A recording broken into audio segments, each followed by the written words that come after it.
Hello guys, welcome to our YouTube channel, and today we are going to learn how to enable picture in picture mode on Android. So let's get started. So to enable picture in picture mode on your Android device, what you can do is just open up your settings.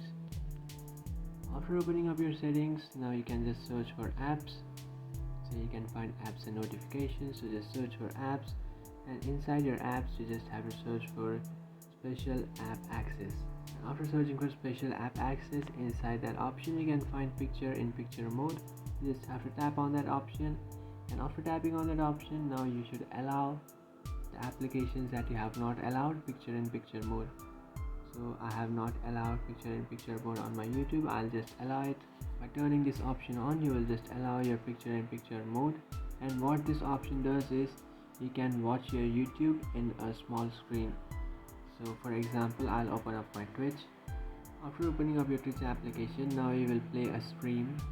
So for example, I'm playing this stream, and after playing this stream, now if you'll minimize it, you will find it as a small screen in your display.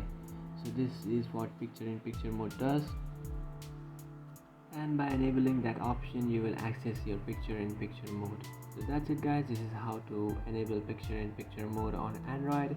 If you find this video helpful, don't forget to like and subscribe to our channel. If you have any doubts, feel free to comment below. Thanks for watching.